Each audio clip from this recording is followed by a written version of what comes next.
It's not about being popular.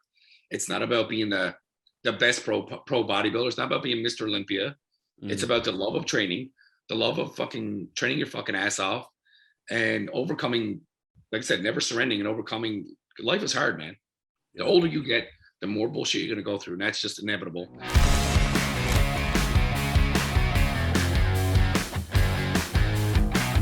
What is up, everyone? Welcome back to Storytime, partnered with Vetsac. We are now the most comfortable podcast in the world, as you can see. Don't forget to use code Storytime10 to grab all your discounts on sales and any purchase that you make at the site. Thank you very much. We're here today with a legend. This one's a very personal episode for me. We're here with Frank McGrath. Frank, thank you so much for coming in today, dude. This is something I've been wanting to do for a long time. You're obviously someone that I've admired and looked up to for a very, very long time. I'll tell you the story now, but thank you for being here. I appreciate having me on, man. We've been talking for a while on Instagram and stuff like that, so it's good to finally get face-to-face kind of. Yeah, that's what's so trippy. Obviously, meeting Ryan. You guys can't see on screen right now. You can just see a giant hairy arm. There he is. But Ryan and I met in Canada, became best mates from there.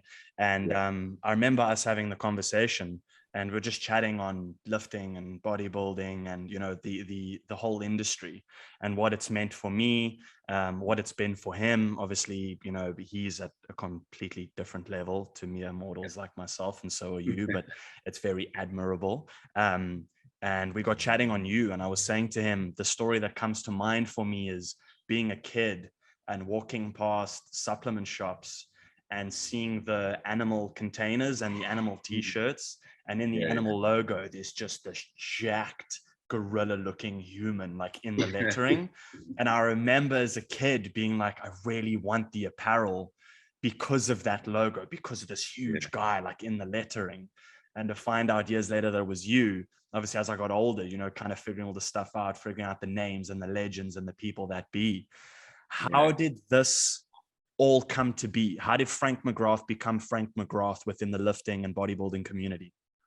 You know, it's funny because you don't expect this stuff to ever. I'm from a very small place, Canada, Newfoundland. It's an island in Canada, very small. I was like a really skinny kid, picked on. Chicks didn't like me. Named the old cliche thing. And I just said, I'm going to show them. And I started working out in my basement on my dad's old Joe Weider bench. Sick. And I was never good at sports. I was a little skinny kid, and I just got hooked, you know, right away. Like I was 14 years old. Yeah. And I just got hooked and kept going until I got into university. And I never ever wanted to compete, but I used to love looking at bodybuilding magazines and stuff. And of course, I wanted to look like that, but I never had any plans to like, I want to be a pro, I want to be sponsored. I never ever thought about that because I feel like that's what everybody wants now. They just want the clout, you know what I mean? And someone just said, hey man, you should compete. And I was like, okay, cool, what do? I don't know what to do. Really? Eat fucking chicken and rice and steak and sweet potato. So that's what I did. There we go. Very, very basic. And won my first show pretty easily, but it was not for many people, and got my pro card pretty easily. Same thing, like I didn't want to even be pro. I was like, I like being in shape. It's fun to be, you know, look like a freak. Yeah. And someone just saw me up there, and they said, you know, you need to be sponsored. And I'm like, what's that mean, sponsored? I turned pro and I didn't even know what that meant. It was my third competition, so I didn't even know, you know what I mean? And Animal contacted me, and they're like, we're gonna pay you to take your picture. And I was like, you're gonna pay me? Yeah. Pay me to do what I do now. I do what I do now, and you're just gonna pay me. Like, to me, that's crazy.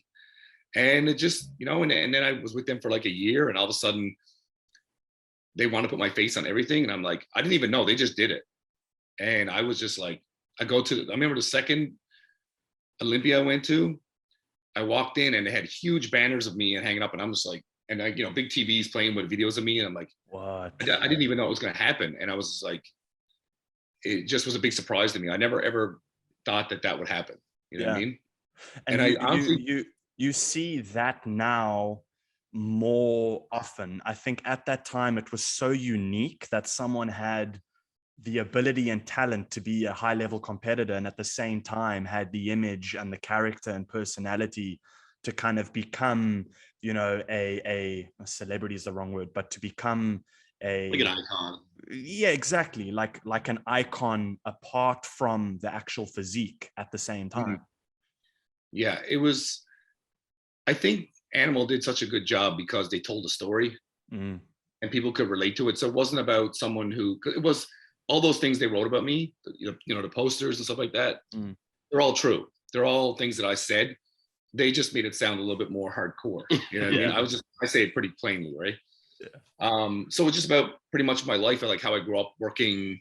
Like I worked pretty shit jobs, like a bouncer and I worked in a factory. I worked on the docks kind of thing. And just being broke and going to school and how almost everybody really is. Like most people who buy supplements or follow bodybuilding, like they're young kids and they don't have a lot of money.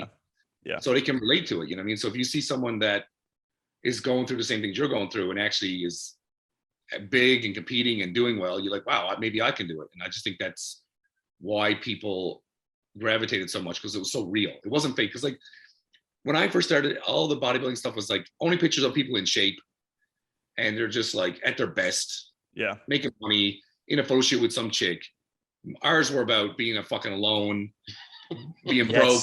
Your girlfriend's mad at you. You know, and it's real. You know what I mean? So that's why people are like, wow, this is what bodybuilding is really about. Not bodybuilding, but training. The lifestyle of just wanting to train. Yeah. And that's what it's really like. It's not this all glamorous, you know, I'm always ripped, I'm always shredded, I'm making tons of money. And it's about, dude, I'm struggling. I'm working all day and then I got to go to the gym and I'm like, I ran out of money for food and I just, you know, friends are partying and you're at the gym. It's real life. So we interrupt this episode to thank our partners, FetSack. FetSack wake up every morning with one goal: to make the world a more comfortable place. Our ultimate goal is to make one-of-a-kind, quality, practical furniture that brings a little extra comfort and ease into your life. So if you're tired of sitting on a shitty couch that's rock hard and you just can't get oozy and comfortable into, come to FetSack, use the discount code below and make your purchase. Thank you, FetSack. I was telling you guys before we got the camera rolling that for the past 3 days I've had food poisoning and it hit me hard. I ate a bad piece of fish and I seldomly eat fish. I love fish, but seldomly eat it. And the one time I do, I'm man down. And the whole family all ate the exact same thing. And it took me. And that's always never a nice feeling. Everyone else is like, hey, or, you know, kipper in the morning. And I'm like throwing up and shitting myself. And I've had food poisoning. It's not fun. It's the worst. And last night we were still out in Eisenaside down the coast, and I really didn't want to train because I started pounding headaches, super dehydrated, having to like clench your butthole all the time to kind of, you know, like keep your organs inside your body kind of thing. And and I was like, you know what? Tomorrow we're interviewing Frank. Let me just get some like old school videos on, get some earphones in. And they've got dimmers like in the gym. So I dimmed the lights like so low so I could just see, just put earphones in and just train and just sweat all over the place just to like chain everything out of my system. And it was such a satisfying session because I remember I was just like a really, really skinny kid, was picked on when I was younger, and spent high school being the funny guy, you know, I love people and I love relationships. So I always had friends. I've never associated myself to a cool group, you know, to like the kids or like the, you know, like that. Yeah. I was never one of those kinds of people. And, when gymming came around, my dad's a really, really big guy. And I was swimming quite competitively for many, many years, decided to stop swimming because it was such a lonely sport. And I also just didn't think I was good enough. And my dad was like, cool, I'll show you how to lift. And I remember every statement in the gym, I'd be benching and he used to joke with me all the time and like get me revved up. And he'd see what I was benching and go, oh, that's shrapnel, you know, like that's the leftovers of like what he does, you know. And I used to be so determined all the time that like I swear I'm going to get to the same weight. And I used to tell him, no, I did 6 reps. And he's like, yeah, but if you'd done 8, you know, like, and not like breaking me down, like doing it in a really motivating way. It was like our time like spent together. So that's how gymming started for me. And it was never pretty. It was never designer clothing and like, looking lean and this whole like kind of era that's sort of developed now. It was sweaty clothes, old Converse, baggy hoodies, Yeah, the beanie and the whole thing, and just kind of like getting your own zone sort of thing. And last night really reiterated that for me. And I just think it was quite serendipitous how it happened the night before having this conversation, that I was like sick, because oftentimes, especially nowadays, and we'll get into this now, I feel like the environment and the industry around bodybuilding has shifted so much. And, a huge code of honor to the brand that you guys are now building and what you guys are busy doing, which we'll chat on as well. How do you see what's happening in bodybuilding nowadays and how it's changing? I'm sure there's parts that are changing for the better. I'm sure there's parts that are changing for the worse, and I can list those off very easily. How do you see the industry right now, and how is it different from that kid that was working on the docks, trying to make ends meet, and he's only happy 2 hours were the 2 hours with the weights in the gym?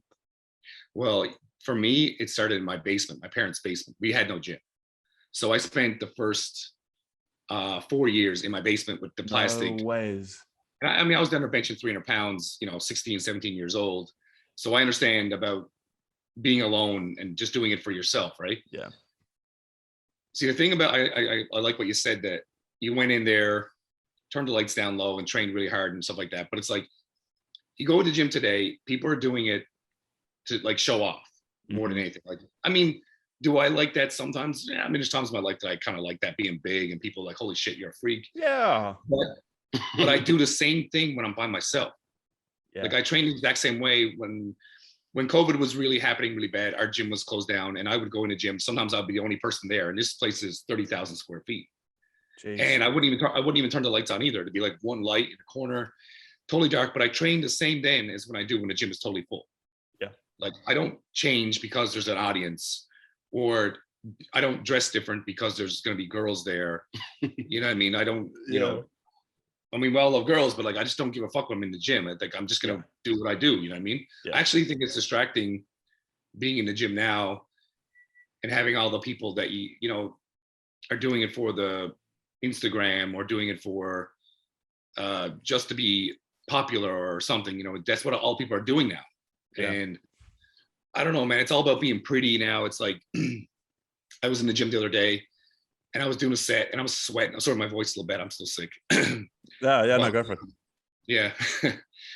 This guy was next to me fixing his hair in between sets. And I'm just like looking at him and I was just like kind of disgusted. Like, I mean, it's okay to better yourself and be in the gym, but like, dude, like nobody gives a fuck what your hair is about and your matching outfit with your shoes and your top and your pants and your, I don't understand. I think it's because all the men's physique and classics started. So it's all, not to take away from those things, because there are people in there that are actually pretty great bodybuilders and stuff. Yeah.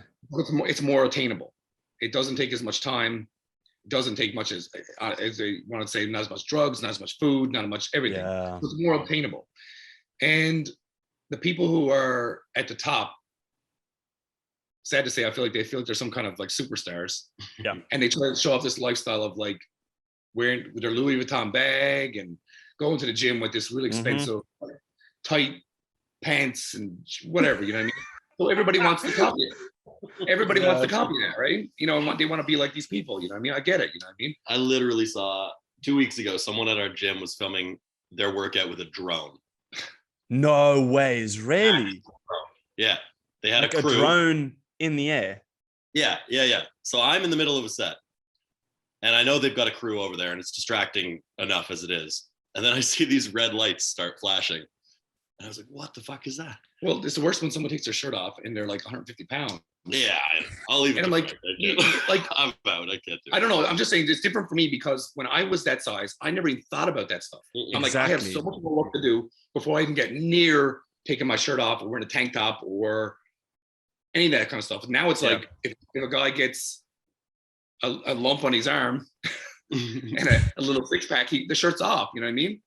Yeah. It's like, dude, like I looked like that when I was 15 years old. Yeah. My little lumps. So it just, and these people, they get like, a little following, 10,000 or 50,000, whatever they get. And they're walking around the gym with this attitude like they're some big shot. Yeah. They're not movie stars like you. I mean, you're my first movie star I've ever talked to. Okay, so I'm pretty excited here. Movie star. But But the people get like this ego, and it's like I don't think I've ever in my life. I mean, I've gone to expos before, and I felt pretty cool because people are lining up to get your picture, and like I heard someone say my name. I was like, okay, that's pretty cool. Yeah. But at the same time, like, you go to the gym. I've never walked in the gym and be like, thought I was better than anybody.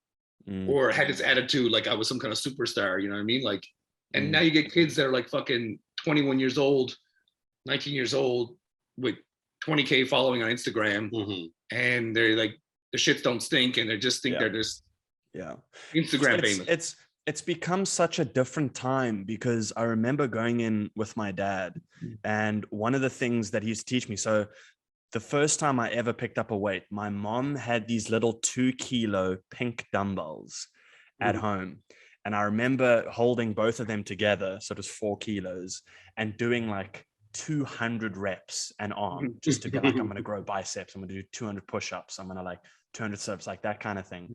And then starting gymming with my father. And I remember him relaying a very important lesson within a gym environment, because it's so testosterone filled and it is very ego filled, and it's an environment that breeds that kind of behavior.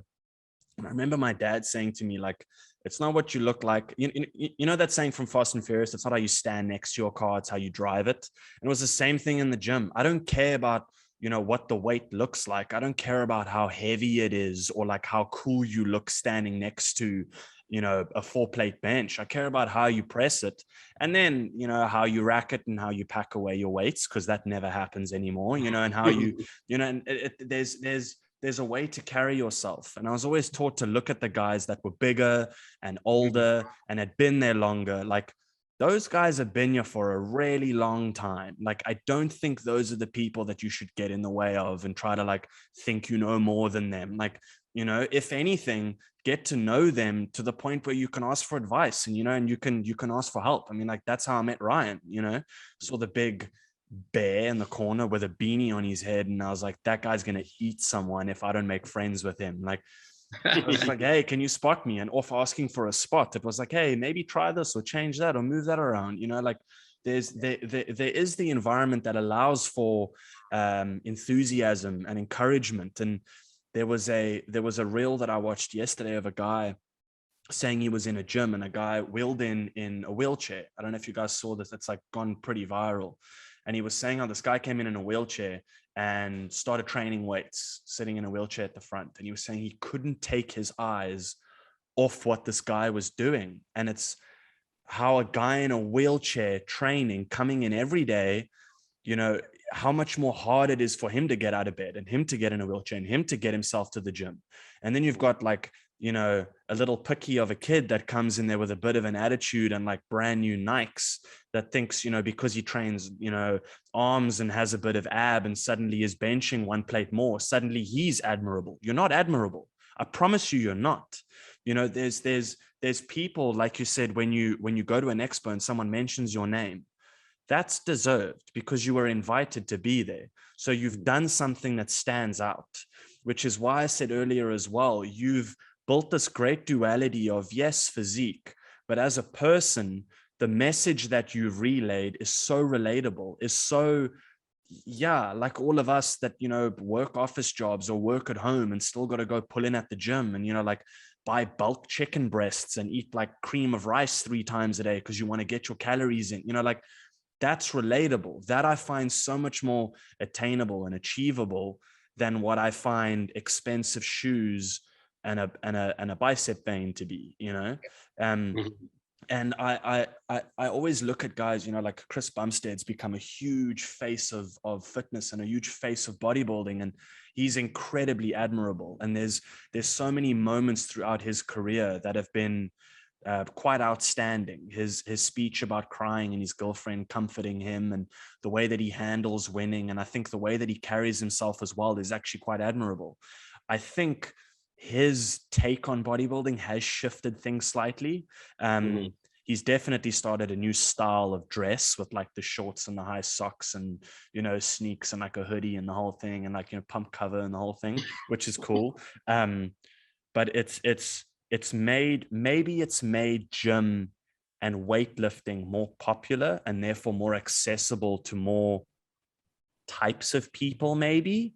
And that's why now we're seeing this weird attitude in a gym. Like if I see one more tripod in a gym, it's going to drive me up the wall, you know, like there's so many stories we can go through. We had a guy. Yeah, well, of course. Yeah. Yeah. I don't know. I think I'm going to shift it just a touch because I get worked up about this. But yes. Get worked up. The dysfunction in the industry now has a lot to do with, you know, the rise of social media and, like you said, kind of like the accessibility of this industry to more people. It used to be that what we were growing up on, and like how I had pictures of Frank on my wall when I was growing up. Yeah, me too. You don't have them now? No, I tore them all down. Yeah. As soon as he got to know you, he was like, garbage, throw them out. I would say the disparity between what we grew up on and what's occurring now has more to do with the fact that Frank was doing something so impressive that people were like, we need to film this. Other people were filming him doing what he does. Keyword. Other people. Yeah. Now kids are just filming their 135 bench press. Yeah. And putting it on Instagram. And because we're used to seeing someone that deserves to be, you know, their accolades. Well, you had to get seen then, you'd have to be so good and be in a magazine. Yeah. Yep. Like you can't pay to be in a magazine. Oh, I don't know how you can do that or not, but you probably can. You can somehow. But I mean, I don't know how with that. But it's like you had to be so good that they want to put you in their magazine. That's how people know who you are. Like that's how people first knew who I was, because of magazines. But now it's like you can just go viral. Go on Instagram. You look a little bit in shape. You can get well known just for doing something stupid, like being funny and whatever. You don't have to actually put the time in really to be known now. So now it's just like, it's not even valued anymore. You know what I mean? Like the thing for me was, I never even wanted that stuff. I never wanted to be famous or whatever you want to call it, you know, fuck it. It is. Yeah. I mean, it is fame. You have built an incredible level. I mean, tell anyone in industry, Frank McGrath, everyone knows who you are. But it's like, I just did what I love to do. I wasn't doing it for any other reason, but dude, I like working out. That there was no hidden agenda of like money. You know, I didn't know what I was doing. I thought I was going to be like fucking working shit jobs the rest of my life. You know what I mean? I wasn't good in school. I fucking worked shit jobs, bouncer, fucking, you know what I mean, warehouses and stuff like that. Lobster fisherman. Pretty much. Lobster fisherman. Well, working on the dock, like going in the fucking shifts was not a fun job. No. Anyway. No. I can imagine. You know, I mean, I don't know. Yeah. There are worse jobs. You know? It would have been funny to see you standing on the side of the road, like lifting a skirt every 5 minutes. But like, you know, that could have been quite funny. Like, now it's just like everybody thinks that they're going to make money off Instagram and YouTube, and they're going to be the next. They're talking about being pro and they haven't competed yet. I'm like, dude, I didn't even think about being pro when I got my pro card. I never thought about it. I remember when they called my name and I'm like, you sure? Is there another Frank here? You sure? I had no idea, right? Because I just didn't know. I wasn't, the only thing I knew was magazines. You know, we're still in dial-up when I was fucking turning pro, you know what I mean? Yeah. So Ask Jeeves. There was no aspirations to be Mr. Olympia or get a contract or anything. They wrote me and asked me like, hey, would you like to be paid to take your picture? And I'm like, you fucking kidding me? I can quit my job and do this full time?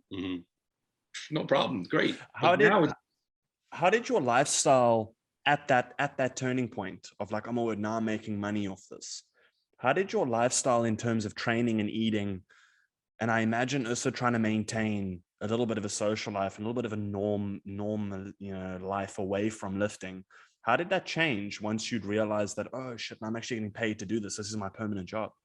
I think, because when I even was working out, I went to university for a little while and I was still doing the party thing when I was training, right? You know, gym's closed in a half an hour. I'd still get a 30-minute bicep workout in there before I go out and party, right? Yes, we've all been there. Right? Yeah. I'm in the bathroom of the club trying to do push-ups in the stall, just trying to get pumped No up. ways. So Yeah. I walk out veins, you know what I mean? I did all that crazy shit. I think after I won my first competition, I remember my friend came over to I lived in residence, residence in you go to university, like the I don't know if it's called the same thing. Yeah, do you call it res while you're at university there? You probably have like some like crazy student word. housing. Yeah, like a res or a digs or something like that. Yeah. Yeah, Okay, so I was digs, living there, living with we had an apartment and with 4 other people that were just like regular dudes that didn't work out or anything. Yeah. My friend came over with a case of beer and he's like, it was Friday, 7 o'clock. He's like, let's get ready, man. And I was like, you know what, man, I got the gym tomorrow. I think I'm gonna pass. And I just, at that point, I could tell I was getting away from the party scene and just wanted to put more into this and see how good I could actually be. So then I did my first nationals and I didn't do so great because I was still eating Subway every day. Really? Went to nationals eating Subway every day. Yeah, But you know what? Like the judges came up to me after. I think I got 6th in the super heavy. And they said, if you come in shape, you could win this whole thing. And I was like 23 years old. And I'm like, crazy. And I'm like, Wow. what do you mean? This is my second show. What are you talking about? And me like, and I remember I came back when I was 25 and I was backstage and everybody was just like, oh, you're going to win. I'm like, dude, I haven't even stepped on stage yet. What are you talking about? Someone even called me. Ways. Someone said, you look like Kevin LeBron. I'm like, Jesus, come on, man. I look good, but I don't look that good. And like I said, Kevin's I a gangster. Yeah. Yeah, right. Mm-hmm. Like That's a that's the huge people I compliment. watched. You know what I mean? Yeah. And I won, and I'm like, what the fuck? And then when I got my pro card, I remember they said the newest pro, Frank, whatever. And I remember being home in my car going, what do I do with this? What I didn't know. I had no clue what the next step was. And then I did my first pro show. And I remember I did my first pro show and I was backstage looking at all the pros and I was in awe, like, holy shit, this is all the guys in the magazine. Yeah. And I remember they even wrote an article about me after I competed. And I wasn't even the person, I got 12th at my first pro show. And they did an article on me. I'm like, holy shit. Like, and I wasn't that shows you that like duality of like, yes, physique, but also clearly there's a character and a persona to you as well. Because like everybody else so I think it was the top 6 or something stayed and you were on stage, right? At the nighttime show. And everybody else was like, left. I stayed backstage and watched the show from the side of the stage. And they wrote about that in the magazine. And I had no idea somebody was watching me. Oh, wow. Watch the show. And they wrote about it, saying No way. Everybody else left, but Frank McGrath stayed to watch whoever else plays. Because I've never watched a pro show before. I'd never seen a pro show before. I was in the pro show.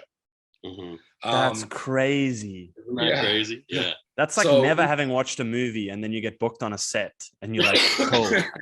Like, okay. Yeah. But I was amazed. I was like, I remember being in the elevator with Art Atwood. I don't know if you know what Art Atwood is. I don't know you do. Huge, like a freak, right? And I was just looking at him going, oh. Was he the German, the foreign guy that had the blonde hair? There's that photo of him resting on his chest. Marcus Rule. Is that Marcus Rule? Okay. Yeah. So. But he was like that big. He was that big. Yeah, he's a freak. And I remember looking at his legs and I was just like, I was 240 on stage. I was a small guy. Wow. But I don't know what he weighed. It was just, I was just standing next to him. I was like, fuck, I felt like a child next to him. You know what I mean? Wow. I had 22-inch arms. You know what I mean? That's so big. Like, it's like my head with an elbow attached to it. And I was like 26, I think, at the time. Wow. Yeah, anyway. So yeah, I was totally blown away and just, I was like, had to watch and like, oh, wow, it's my first pro show. I'll just watch. I got the best seat in the house. I'm watching backstage. You know what I mean? Yeah. It's even the same thing. You know what? The first, I guess maybe I got how I learned about bodybuilding. My first thing I ever watched about bodybuilding was Blood and Guts. I don't know if you know what Blood and Guts is. Oh, yes. Yeah. That's the first training video I ever watched. So I was at my friend's house and I watched this and I was like 14, 15. And I was like, so that's what I have to do? Yeah, I got to step it up. That's what I need to do to train. So my whole life, I have always tried to do that. Yeah. I've never done any special gimmicks. You know, how to get days are. Everybody's trying to reinvent the wheel. Yeah. There's a new way of getting in shape. There's a new way of training. There's a new way of this. There's not. But look at the best people, Dorian, Ronnie, Jay, people who are like the absolute best. How did they train? Basic, balls to the wall, eat tons of food, fucking, that's all there is. Yeah. There's no mystery. It's not complicated. Because people ask me all the time, how do I get big forearms? I'm like, train them. Train them and eat. You know what I mean? it's not rocket science, you know what I mean? But then somebody else. Do you think that you're also like genetically gifted to the point where your arms are just like supernaturally big? I think that I obviously was genetically gifted because, you know, I never thought I was really training harder than anybody, because that's why I always think I had to train harder. I was like, no matter how hard I'm going, I need to do more. Yeah, but that's not true. I mean, like Frank has like a modesty problem, or like just like a borderline personality. I feel like all of us here do. Yeah, right. But that's why we work harder than other people. But anyways, the point is, he's certainly genetically gifted, but he was working harder than his competitors. Yeah, but you don't think that. You just like, you think you gotta do even more. Every day I have to go in there, I have to lift more, I have to do more reps, I have to do something every single day. Or I lifted pretty heavy. I think maybe not Ryan kind of heavy, but I lifted pretty heavy. Yeah, power lifter. But I honestly can tell you that I don't know if many other people have this, if you have this, or maybe Ryan's had this. But when I'm at a gym, I'm like this funny, I'm Frank, you know what I mean? Yeah. My nickname is Wrath, right? Yeah. And I didn't make that up. Someone made it up for me. Oh, so like when I go to the gym and train, I wouldn't speak. I would just, and I'd be they're like, dude, you look like you're gonna fucking kill someone. And people were like, I'm scared of you. Like, you look like you're so intimidating. And I'm like, that's not me. I'm just use emotion in the gym. I'm very emotional. I'm angry. I don't care if I got to think about someone I don't like. And I'm like, I'm gonna fucking smash this weight on this guy's head. But that's how it works for me. I'm a very, like, that's how I need to train. Yeah. So when I would train like that, people just thought, oh, I was psycho, you know what I mean? And like, but I would go into like a dark place when I trained. I remember when I do a set, it's almost like I black out and just go and go and go and go. And like, how many reps could I do? How much pain can I put myself through? And I enjoyed it. Yeah. And I don't think people these days have that killer instinct in the gym. Like, they're just like, I did 10 and I'll stop there, man. You know, and then I'll flex and show my fucking outfit off, or a girl will show her ass off or whatever, or tits or whatever. And I never, I don't know, man. I just like to cause pain. Well, I feel like it's also perspective, right? So you were training at a certain level, and that's why I asked the question of how did life change? Because now you've been given this insight, let's call it the backstage pass into what these guys look like, how they're training, how they're eating, how they're thinking and feeling all the time. And being the kind of person you are, I can imagine you turn around and go, these guys are all training harder than me. They all look better than me. They're all bigger than me. I have to do more. I have to do more. I have to do more. I have to do more constantly. And that attitude on top of having perspective is really dangerous for people trying to compete against you, because even if I win, my head immediately goes, yeah, but, you know, like, could I have won by more? Did they deserve it better? You know, like, my brain starts to kind of mess with me. And when we did a TV series here, shameless plug, called Lioness, for the first season. And Ryan and I just met, and he came to South Africa to just come and spend time with us, but also to help me out with this, to kind of help me out with, like, I have to play a drug addict. And I was 120 kilos at the time. I was like, how do I do 120 to drop down, play a drug addict, and then come off set after 3 months and know how to get back to what I enjoy? Because set is 3 months of my year. I still have the other 9 left, which is lifting and eating and doing everything else and whatever, you know, all of that. And Ryan put us through a schedule that for Ryan, he was like, dude, this is nothing. Hey, buddy, this is nothing. For me, I was like, this is the hardest thing I've ever done in my life. Like, to eat plain mince and tomato sauce at like 12 at night, and then wake up and do fasted cardio for an hour, and then go chow raw this, and then Avo shakes, and then 19 chicken breath. And it was just like, I was like, this is a whole nother level. I've never had to do this before, but there was something so enticing to it of like, okay, he's making me be better than I am, you know? So every gym session, like to this day, my friend and I still talk about how much we hated them. I hated the sessions. I hated them, especially leg day. I hated it. So like, well, before and after was fun. Getting there and banter and you know. And then Ryan's like, no, but you actually have to climb under that. And I'm like, I was like, oh, okay. And then you finish doing weight training, and he's like, no, dude, you still have cardio. And I'm like, oh, okay. Then you finish cardio. He's like, no, dude, you still have abs. I'm like, oh, okay. So, you know, and then you get to like cheat meals, and Ryan's got like 160 pieces of sushi in front of him, and he's like, hey, you got to eat big if you want to get big, buddy. And I'm like, okay. And I'm just like consuming sushi, trying to put on size. Like, it shows you what it takes. It's not easy. It's very, very difficult. So yes, it's fundamentals. Yes, it's the basics, and anyone can do it. But mindset wise, I honestly think maybe 5% of the population have the balls to kind of carry it through. It doesn't take skill, it takes will.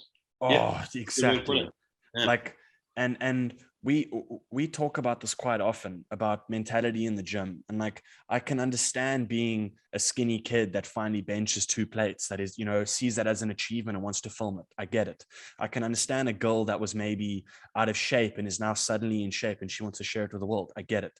What I don't get is attaching ego and like a status to the fact that you just come to the gym like the 6,000 other people that have also walked through these doors today. Like, that kind of thing starts to become difficult. And I feel like what we struggle with nowadays is finding the difference between being proud of something that you're doing and kind of showcasing it to the world and going, this is what I'm doing, I'm proud of myself. I'm not that kind of person, but I can understand other people might be. And then the other side of the coin, that is just complete arrogance and ego and thinking that, because you got abs, suddenly you're better than someone else. Again, I look at the guy in the wheelchair with a lot more respect than a guy with abs.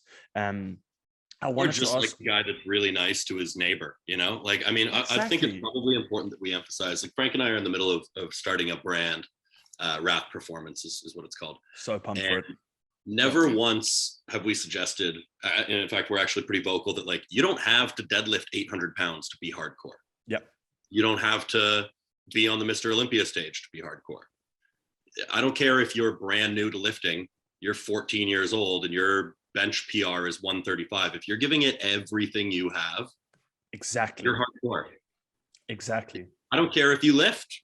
If you're like just like a really badass rock climber or guitarist or whatever it is that you do, if you attack it with the same intensity that Frank attacked his career in professional bodybuilding, you're hardcore.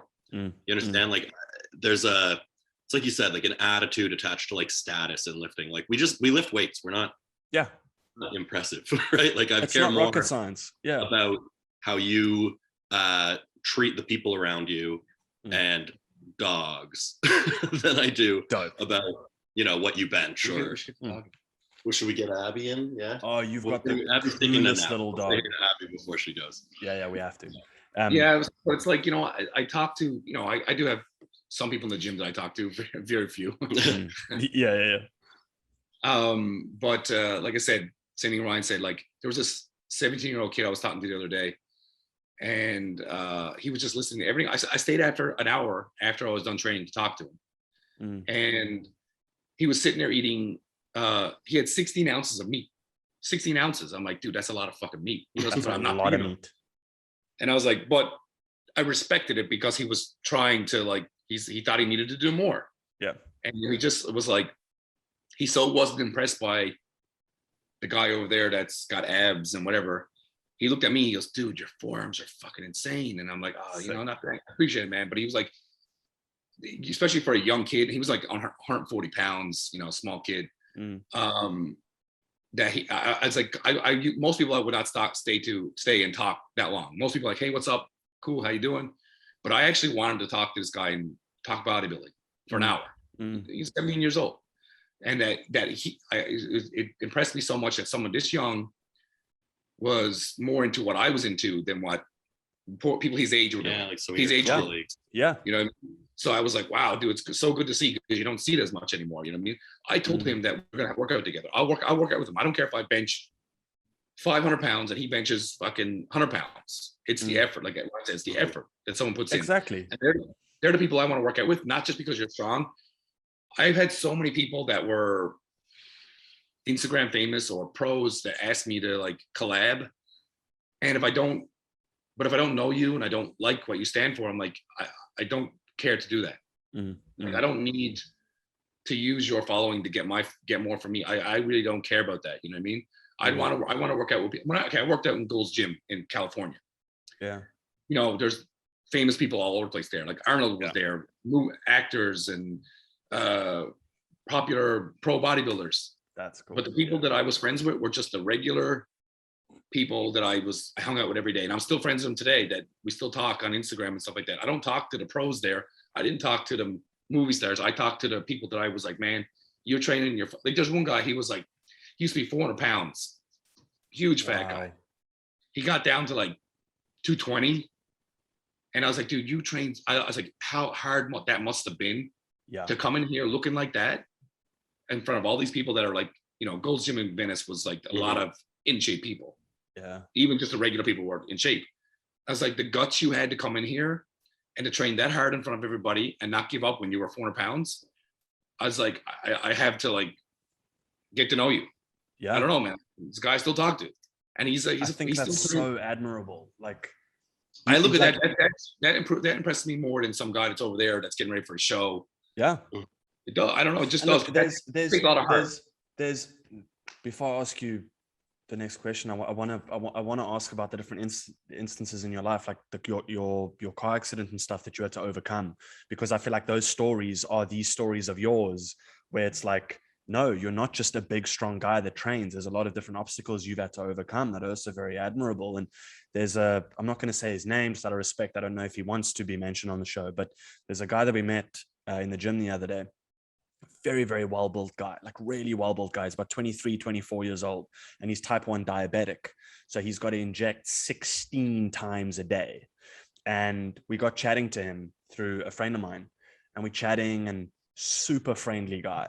And he starts telling us his story of being diabetic, and he loves training, and he has to train with a liter Coke next to him so that he can monitor his insulin levels. And I was like, dude, I just come in here and like put earphones in with heavy metal and just fucking throw weights around. We take that stuff for granted, like that, you know what I mean?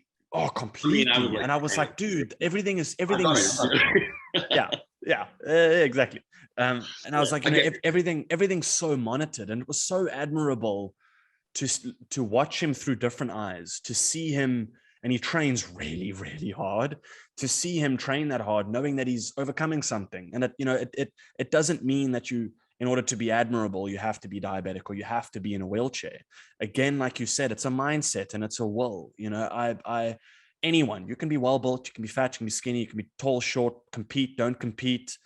It's the effort and the mindset that I find so attractive. And those are the kinds of people that I end up socializing with, just like you do. So on telling these stories of different people that are overcoming different things, you've had many, many different instances in your life that you've had to overcome. And the first one was your car accident that you were involved in. And I read an article on it yesterday mentioning that, you needed jaws of life to remove you out of the car. And I saw photos of the car, and it's insane that you were inside that. And, that you had to have your spleen removed and a lung collapsed, and like, it got you good. Yeah. If you're tired of wearing like really crappy, make your fingers go green jewelry, head over to Clocks and Colors for something unique and special. Clocks and Colors are based out of Toronto, Canada. They specialize in detailed, handmade 925 sterling silver accessories. They also offer other products like handmade leather hats and homeware goods. Go to the link below to claim your discount with Clocks and Colors. If you're looking for some high-end quality tees, some quality clothing, use code Storytime below to claim yours with Saints and Sinners. We want to thank Saints and Sinners for this one. Great apparel. Kitted us out. Go get yourself kitted out too. I was 270 pounds when I was in the accident. I left the hospital under 200 pounds. Wow. I was in there for a month. I was in the ICU, the intensive care, bleeding internally and all that kind of stuff. And like I couldn't get up. I couldn't stand up. I couldn't do anything. I definitely thought my life was over. Like I'm not gonna lie, I cried because I was like, I'll never be able to work out. The doctor told me, he's like, you can't work out anymore. Like even when you get out of here, he said, you can go back to the gym. He said, but like you can't do like what you did before. You can't train like that. He said your body won't be able to take it. He said your people like because I have the big scar on my stomach and stuff like that. He said your stomach won't be strong enough to like if you do squats. He's like pretty much telling my guts are gonna come out of my stomach. Really? Like fucking What a dick. So I spent a month in the hospital. Then I spent another 6 weeks of just in my own home recovering. I remember my sister was changing my bandages and I started crying. She's like, what's wrong? I was like, my life is over. And I'm like, I was 20. No, how old was I? You've been like what, like 27? No, I was 30, 32. I don't know what it was. It was in my early 30s. And, you know, the first thing I started doing was just going for walks. That was my workout. That was like trying to get because I couldn't breathe. Like my breathing was so fucked up. And then I went back to the gym the first day. And I remember I was curling 20-pound dumbbells. And this arm was in a cast so long that the skin was hanging down, you know, because it was so much, I lost so much weight off my arm because it was in a cast. And it looked like an 100-year-old person's arm, you know what I mean? And I remember trying to curl 20-pound dumbbells and I was struggling. And I was like, fuck, I was in tears. And I just kept doing it. Every day I'd come in and do like one plate on every machine. I put one plate on and just do many reps as I could. And I slowly gained weight and stuff like that. And then I just said to myself, I was like, I wonder if I could like compete again. And I just said, fuck it, man. You won't know unless you try. Yeah. And I said, fuck it, I'm going to try it. So I tried it. And I said, you know, I was like three months out from the Toronto Pro Show. And I hired someone to train me. Hani Rambod is the trainer I trained with. And he's a legend. Yeah, I sent pictures of him to him 3 months out from the show. He said, you need a whole year of training to gain weight back. I said, well, I have 3 months. So I want to do it anyway. I want to try. It is what it is. Yeah. And he said, okay, like whatever. And I paid for him to train me. Every time I sent in progress pictures, he was just pretty much telling me I was a piece of shit. But that's how he does things. It's like the pushes, you know, because like, you know, sometimes you tell people they're doing great, they'll be like, oh, I can relax now. Like, no, I was like, fuck, I had to train harder, man. So it worked better for me, right? And we got to the show, excuse me, and I got 4th at that show. Wow. A week later, I got 3rd at another show, and I qualified for Mr. Olympia. So a year later, I was on stage for my car accident. A year and a half after the car accident, I was on the Olympia stage. And that's when everyone was telling me. And I remember even being in the gym, and this woman came up to me. She's like, you probably don't remember me, but I was one of the nurses that was helping you in ICU. I was no ways. And she called the doctor that said I was finished and sent him a picture of me to him. And I was standing there, you know, veins and 250 pounds. And he was like, I don't even think that was the same person. He's like, I can't believe it. So I was like, I like proving people wrong, but at the same time, I'm not the kind of person that says, I told you so. I just like doing it. Yeah. I don't need to say anything, you know what I mean? Yeah. So I honestly didn't know if I could believe I could do it either. I just was like, you know what? You're going to be really old one day and you don't want to be like, what if I had tried, or what if, like, I need to know the answer. If the answer was I tried and I just couldn't do it, fine. At least I know the answer. But I don't want to like be 50, 60 years old going, man, you know what? When I was that old, I could have been this, I could have been that, but I didn't try.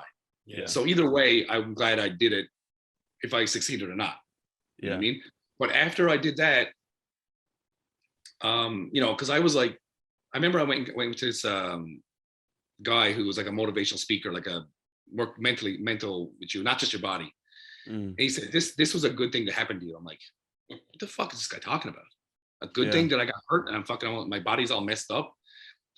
And I didn't realize until probably 10 years later what he meant, because after I did that, I got more popular.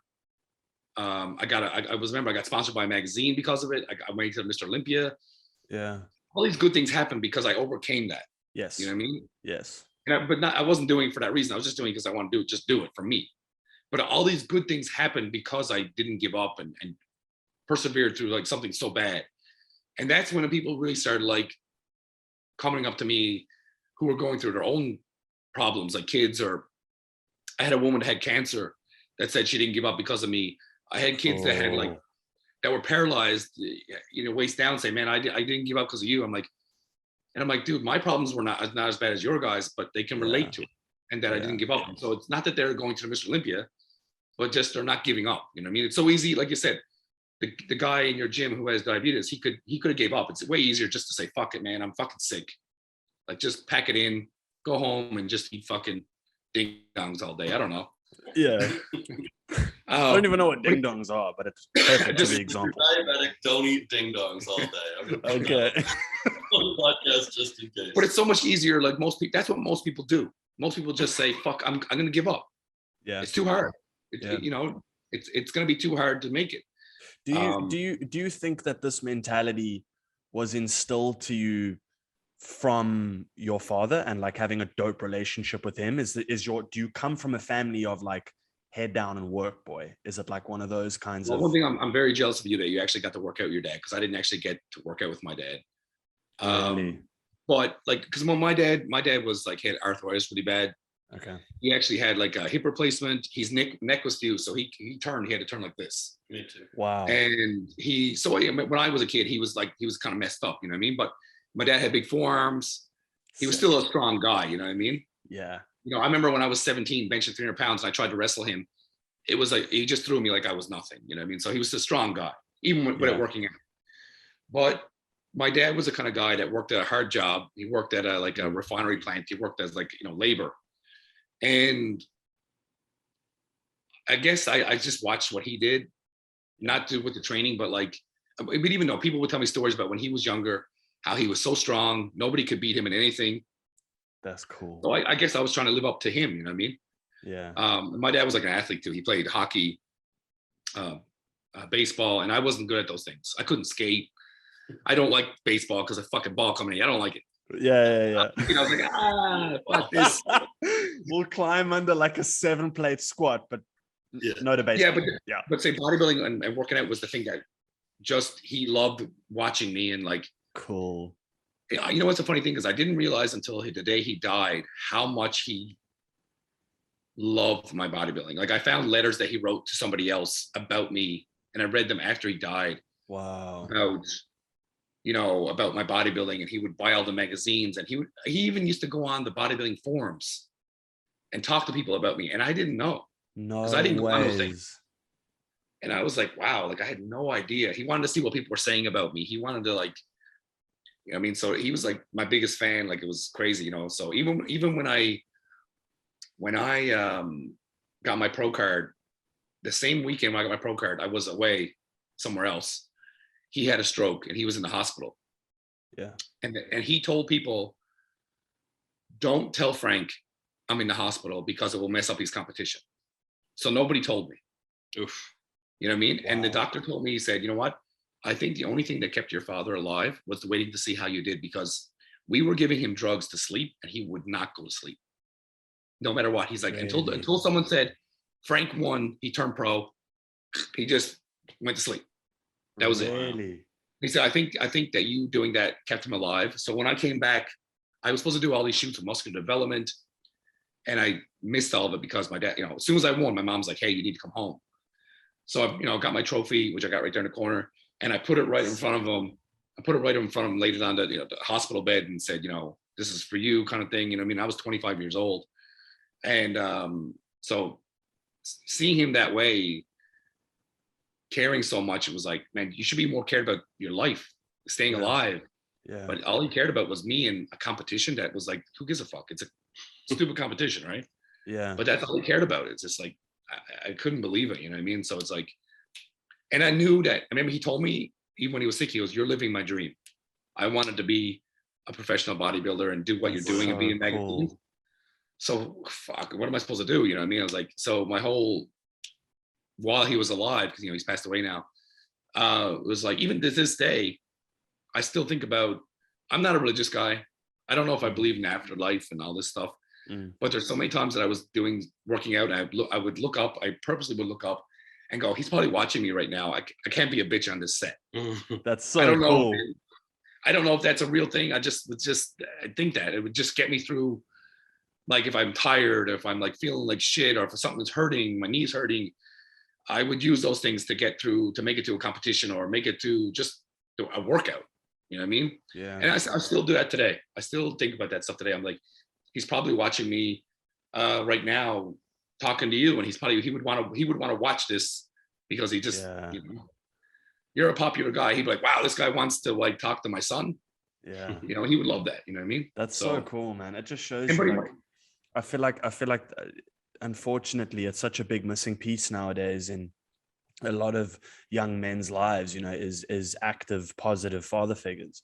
And I say all the time, if you ever see me do something great, congratulate my parents, because they instilled that in me. It wasn't my choice. It was by teaching and nature and nurture that, I can do something great, or I can treat someone well.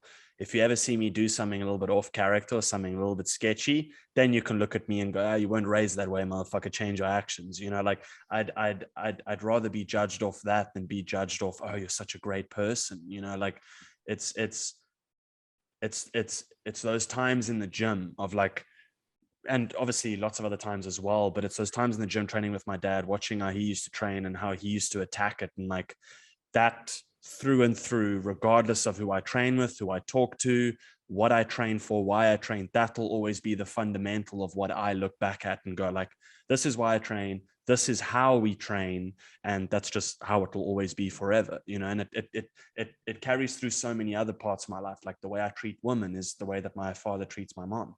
My father is besotted with my mother, like head over heels in love with her. And they've been together for like, I think 30, how long my parents been together for, like 30 something years or something? I don't know. I'm asking Jess, like she's going to know my own parents have been more than me. So like father figures are such a fundamental, and it's awesome for me to hear out of someone like yourself, someone who is so, widely acknowledged and so admirable for so many people, that you do give credit to a father figure and you do place importance on father-son relationship. And you know what? I do believe in afterlife. I guarantee you he's up there watching. I guarantee he's up there benching and just being like, come on, boy. You call that a bench? He's doing it. I actually love, maybe some people might not like when I talk about my father a lot, because I bring him up a lot when I'm talking to someone. Yeah. Someone that I'm close with, whatever, right? And like sometimes I'm like, did I give a shit about this? Like, I really don't care, because I like talking about my dad. Yeah. Like even this thing I have here, Ryan can see it. There's this thing I have here. It says "Never Surrender." It has my dad's name on it. Someone made it for me, but "Never Surrender" is a thing from a speech from, you know who Winston Churchill is. I don't know if you know who Winston Churchill is. Yes. Like, yeah, of course. I know that. I know like Ryan's actually the person that told me about Winston Churchill, about the cigars, and he was like quite a badass dude, right? These are very controversial, man. So are they? Yeah, totally. Oh, my bad. Sorry. I don't know what he did. Like, I just know cigars and like holidays and stuff. He also like is famous for saying like, why stand when you can sit? Like he's just like a weird dude. But definitely to some people a war criminal and to others a hero. So really? What did he do that like makes him that? He was the Prime Minister of England. So like scorched earth and all that. Like I don't know this stuff either. I don't know any of this. Did he do like some bad shit? Depends on who you ask, buddy. Okay, well, I feel like that's with every leader. Well, that's another podcast. Let's do that on the next one. Yeah. But my dad used to say this. He has a speech. It's a very popular speech. Yeah. And my dad used to say, I was a kid. I didn't know who Winston Churchill was. I didn't care. And my dad would say this: "We will storm the beaches," and you know the speech, right? Yeah. And one part of it, he would say, "We would never surrender. We'll never surrender," but someone being in war, right? Yeah. And I don't know why it stuck with me, this never surrender thing. So I use it in my own like personal way of never surrendering, with my own personal life of like, okay, I got in a car accident, but I can't surrender. I can't give into it. You know what I mean? Yes. And I made shirts with his name on it, like with that on it. Cool, man. Because it just stuck with me when I was like a kid. It's like and people still hashtag it on my pictures and they say never surrender. I like that. That's the part of my dad that's, I think, is still around. Yeah. And with my bodybuilding, that other people, well, I've done videos on it and talked about it before with like animal and stuff like that. And so I guess it affected other people and it had an impact. So it makes me feel good that my dad is having an impact on people. He's not here, but through me, these people are having an impact with my father.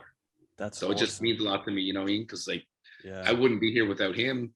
I wouldn't be if I was someone else's son, I would not be Frank McGrath, because my dad we have the same name. We have the same name. Oh, no way, Israeli. Are you Frank Jr.? I'm Francis. My name is Francis. My real name is Francis. Is it from French, like Canadian French? I don't know. My dad's name was Francis, and when You're I was Irish though, aren't I'm you? Irish. Yeah. Yeah. Oh, you are. Oh, And- Ryan's also Irish. Yeah. Ryan showed me. Look at it. What was the movie that we? Why is the name? What was the movie we Gangs watched? of New York. Yeah, we watched Gangs of New York too. I'd never seen it, and Ryan was like, No, So good. "You love acting and you haven't seen it." So we sat and I was mind blown by it. And then Yeah. Ryan gave me like a lowdown on the whole Irish history, and I was like, "This is dope." of course he did. Yeah. It was sick. It important. was very cool. I think it was actually a night we had a cheat meal, so it made it that much more special. That's why you remember it. That's You why I weren't remember it. Yeah. But yeah, I like when I was younger, I didn't like the name Francis. I was like, oh God, so it's not a cool name. Yeah. People call me Frankie. Like when I was young, it was Frankie. My mom still calls me Frankie. And then when I got older, it was Frank. And then I remember some people called my dad Frank. And then when I got older, I realized that okay, it sounds stupid, but my real name is Francis. I didn't know, but it really is. You didn't really? No, I was just because everyone called me Frank. Yeah, You sure. know what I mean? And even on my Instagram now, it says Francis McGrath. That's what my name says on there. Yes, in your bio. And so when people ask me my name now, if someone doesn't know who I am or anything, like whatever, I say my name is Francis. I don't say Frank. No way. But I mean, whatever. Really? Francis, Frank, it's the same thing, right? Yeah. But yeah, because I like being that part of him. I feel like I'm continuing the name Mhm. of my dad. You know what I mean? That's so cool, man. I dig that. That's really cool. Is Never Surrender a part, or is it going to have any position within Wrath? And we got to go into that before It's a part, we it's head out. honestly just a part of what we stand for. You know what I mean? It's Okay. a part of like. Well, this is the thing about other brands out there right now. Again, on a totally different topic, kind of, but like most brands don't stand for anything. Mhm. It's like they just want to listen. We all want to make money. We all need money to survive. We all have nice stuff. But most people have supplement companies. It's just about who they have sponsored. It's about the next chick with the big fat ass and whatever, and the guy's got big arms and whatever. Mhm. And that's what it stands for. It doesn't have a identity.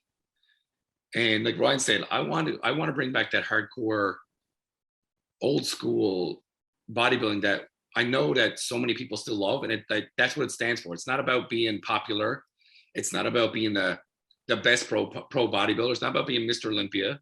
It's about the love of training, the love of fucking training your fucking ass off, and overcoming, like I said, never surrendering and overcoming. Life is hard, man. The older you get, the more bullshit you're gonna go through, and that's just inevitable. And it's not gonna be fucking easy. It's not gonna be fucking fair. I've been through enough stuff to realize that, but I've never stopped training. That's the one thing in my life that's always been consistent. No matter if I gave up on anything else, the bodybuilding, the training was the one thing that I was like, no matter how sick I was, know how much pain I'm in, I always train. It's just always gonna be there. Yeah. So all those things combined, I think, will represent what Wrath Performance stands for. Sick. You know what I mean? And are you going to be moving into apparel, into supplement, into? And I mean, both of you guys can chat, Ryan. You can show your beautiful face as much as your beautiful arm if you want, and you guys can give a lowdown to people on this. I mean, at the end of the day, like Frank and I, how long have we been close now? We met during COVID, like met. I kind of like, wow, yeah, I obviously knew who. Yeah, why not? That's like a sneak We gotta peek. send you one of Nobody these. has seen these. Oh, Yeah, let's do it. It's funny. This, This is one of our new that's our shirts. primary logo. So That's so sick. That's That's so badass. And the biggest thing, you know what too is? It's not a fucking spandexy tight. It's a baggy shirt. It's baggy. Do you know how hard it is to find baggy clothing? Like, You know, it's got like You're gonna love it, dude. It's sick. yeah. So And our hoodies are dope as hell too. There's one yes. around somewhere here. we got another one. Here we go. And then this is the Four Horsemen tee. Frank's like huge on Metallica, so we got. So I'm big on like this is your song The Four Horsemen. Yes. So this is the Four Horsemen there, and I just love that. What it stands for. I just think it's so badass. You know what I mean? That's so dope. Yeah, so like You've if we were gonna like, you've even got the like Metallica influence into the Yeah, yeah. logo. That's dope. That's it was really dope. cool. And the Casp is the designer. He's like 10 out of 10. The guy's just a killer. I'll send you his Awesome. information, and we can like whatever tag him for appreciation. Yeah, for sure. But if we had to like mood board the brand, we're looking at like metal culture meets tattoo culture meets iron culture, right? Mhm.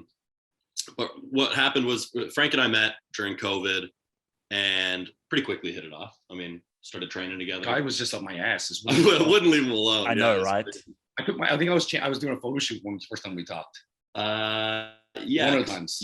I wanted the deadlift bar. Yeah. And you were like, I'm Frank. And I was like, I know. I deadlift. Yeah.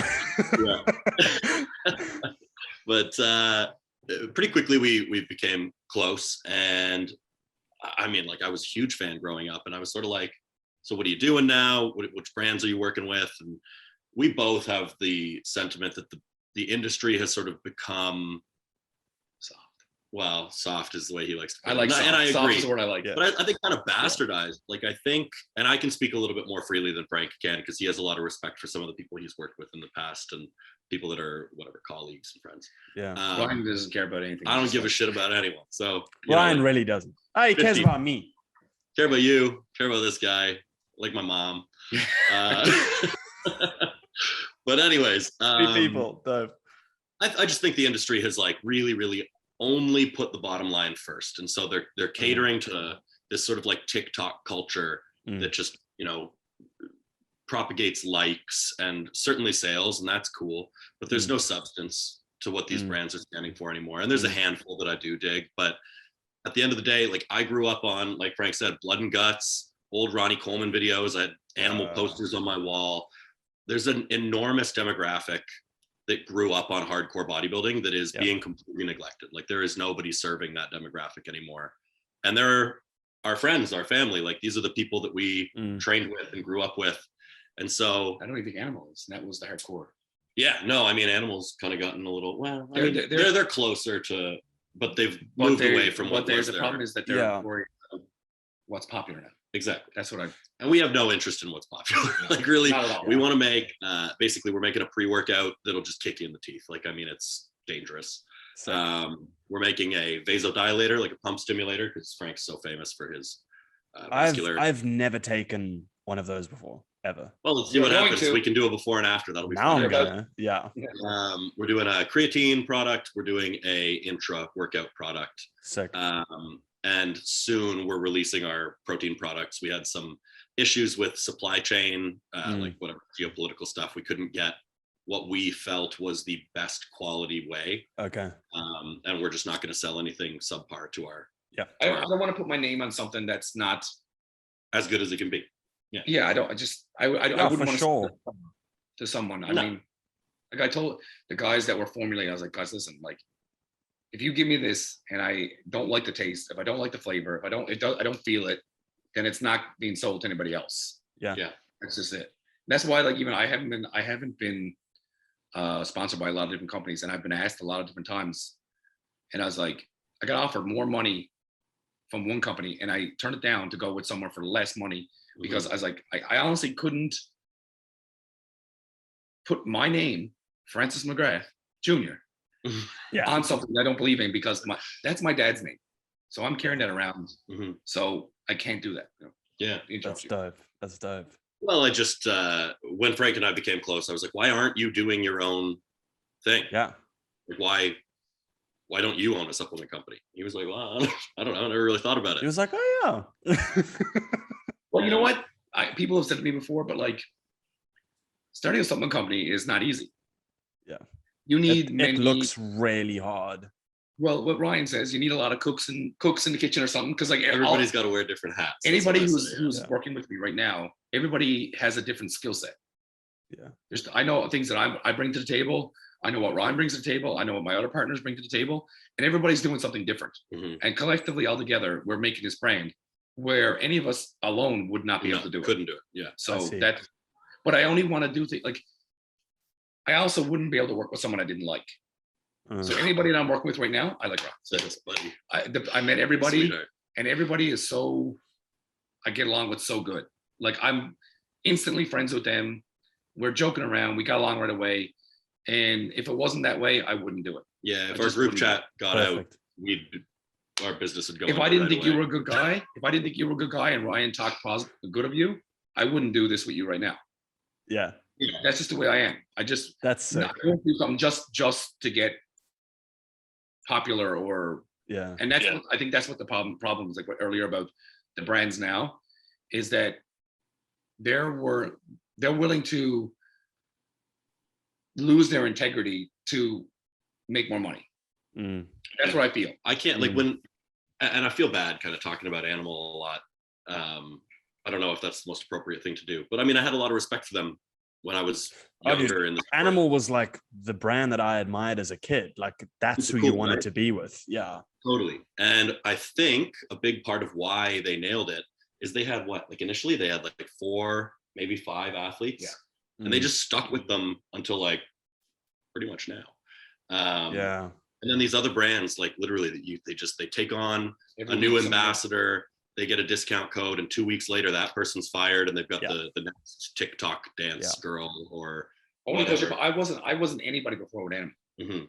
I turned pro, but I wasn't really known anywhere. And they hired me like I was nobody. People like when the first pictures of me were like you couldn't see my face. Yeah. And when I would work at the booth, people would say you're the Animal guy. They wouldn't say my name because they didn't know my name.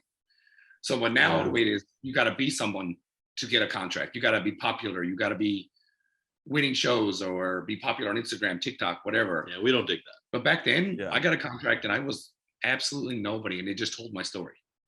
So I like that. That's what I like about it. And again, that was someone else seeing that his story was worth telling and telling it versus some person just logging onto their Instagram and being like, oh, this is important. What they consider to be their accolades. You know, one thing that I can't stand. I'm excited to hear it. So when people post about overcoming something, say someone, I hate when people say, I got a couple things to say. Someone gets sick or hurts their hand or gets injured, a little injury, and they talk about the comeback and this kind of stuff. I'm like, okay, here we go. The comeback of like, I had a hangnail, I had the flu, I'm coming back. But they'll tell a little story and they say, I hope this motivates you guys and inspires somebody out there. And I'm like, I never wanted to inspire anybody. I never wanted to motivate one person. That never came across my mind. But the fact that doing what I did actually could help one person, like if it helped Ryan, it helped you get to the gym and train harder just for one day, that's awesome. But like, I never wanted that. And now you get everybody going, I want to motivate people. I want to get sponsored. I want to make money. I want people to admire me. I never wanted that. I never thought about that. And I think that's what's lacking from the industry now. It's all for the clout. It's for clout. Yeah. Just well, and like, the number of people, I mean, I know you could speak to this too, probably you too, Josh, but like I know a lot of really garbage people that have huge sponsorships, and like the company doesn't care to get to know who the person is that they've painted their logo all over. Yeah.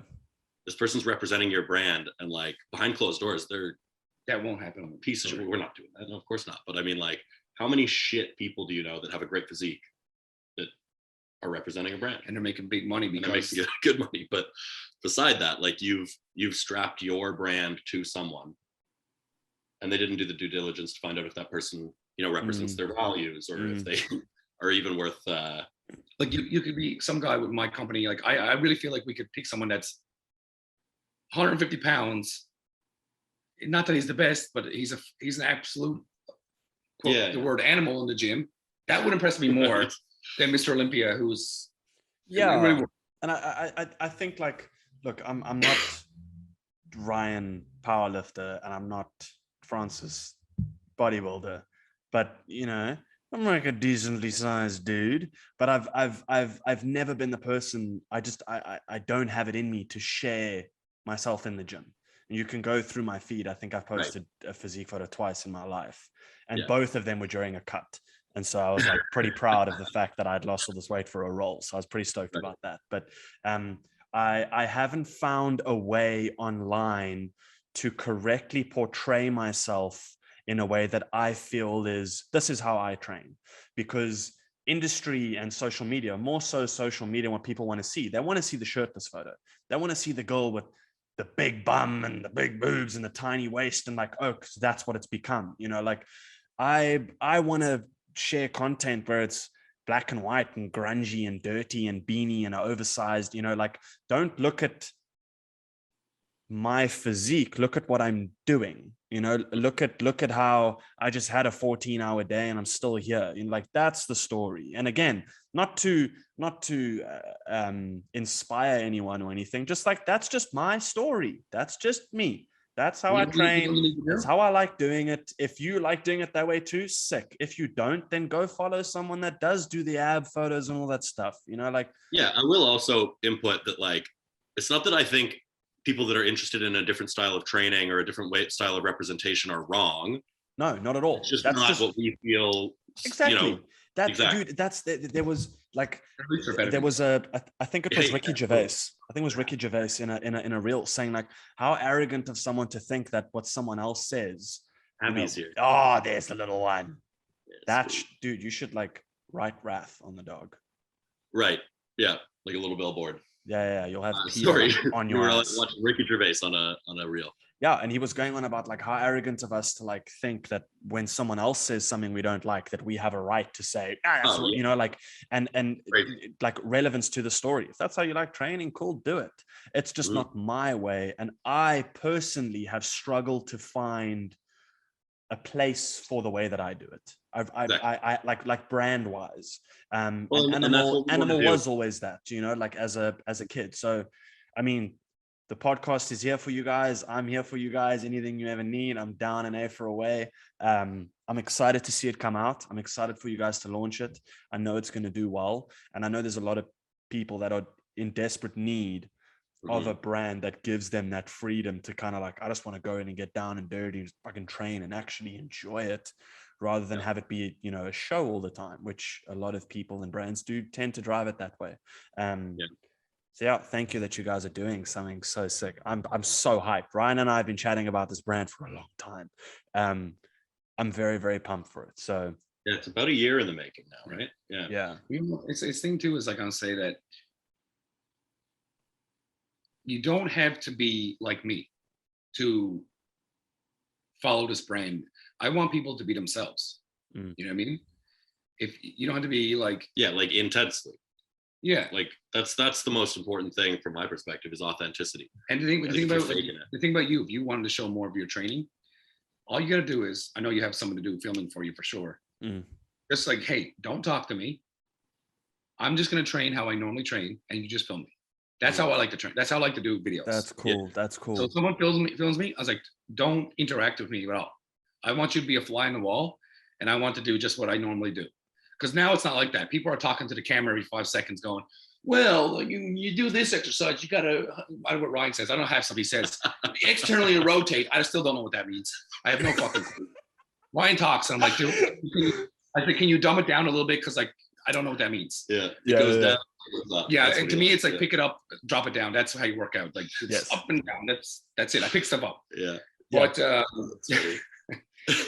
everybody wants, like when they do videos now, they're like talking to the camera and laughing with their buddy and making jokes. Like there's a time and place for that. Like I've done that too.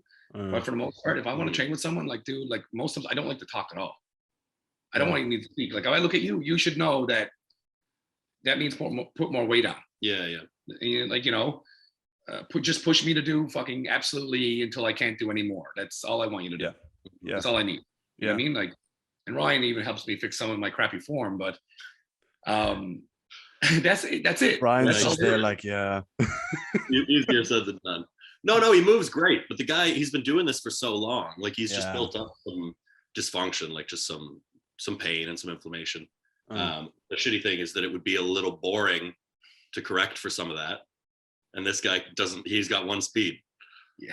Like there's no backpedaling for this guy. So, but I mean, whatever, he still goes hard. He's still making it work. But it's gonna be dope, man. I'm so excited for this to come out. But yeah, we're really guys. Oh yeah, sorry, my bad. No, go for it.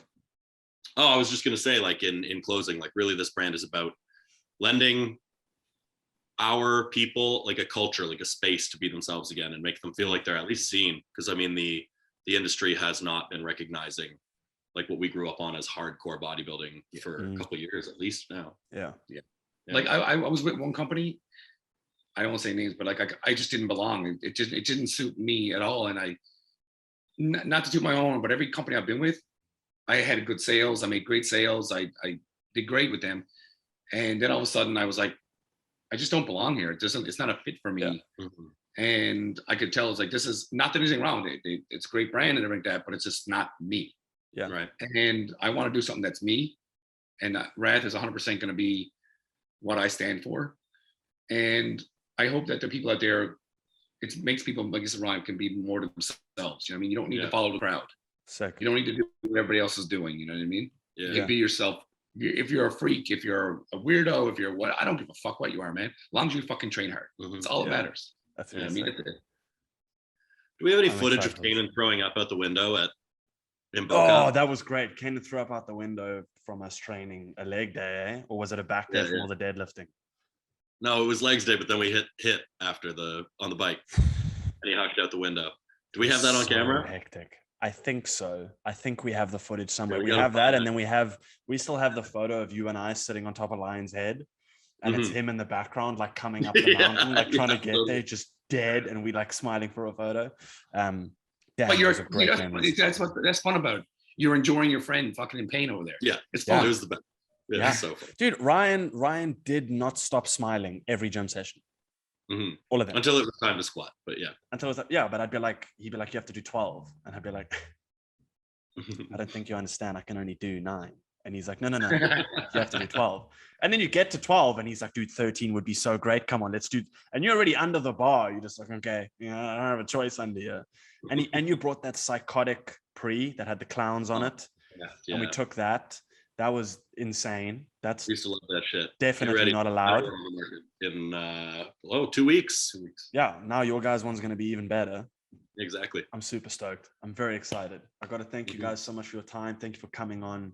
Thank you for sharing insight into your dad, your career, your injuries, your achievements. Thank you for sharing all of that. I've said to Ryan so many times that this is very special to me because the child in me is like, oh my word, this is so sick. And again, the brand that you guys are building, but also who you guys are as people, gives people like me, the gym nerd in me that just loves the dungeon with the, iron weights. It feels like it gives me a place, and that's really cool for myself and a lot of people that I know feel the way that I do about it. So you guys are opening up a door that's been closed for a very long time. Other people can do whatever they want. Super stoked. Yeah. Take your photos, drink your prees, do whatever you want to do. But I'm glad that this door is being opened up again into something that's real, authentic. Ryan and I have been friends for almost 3 years now. And if anyone asks me about him, the number one thing is authenticity. He says that time and time again, that's the most important thing. And I honestly feel that it's going to stand with the brand. So I'm excited to stand with you guys and stand for authenticity and show the world what you guys are building. I'm very excited. Thanks, buddy. Vice versa. Awesome. That'll be sick, Thanks man. for having me, man. Thank you guys so much for your time. I'm going to go hit chest now. I'll post up some stories now and you guys can take the piss. It'll be fun. Okay. All right. Good. Sweet. Right. Cheers, guys. Thank you Later, so much. buddy. Ryan, love you lots. love you, Frank, dude. thank you so much, man. You guys are awesome.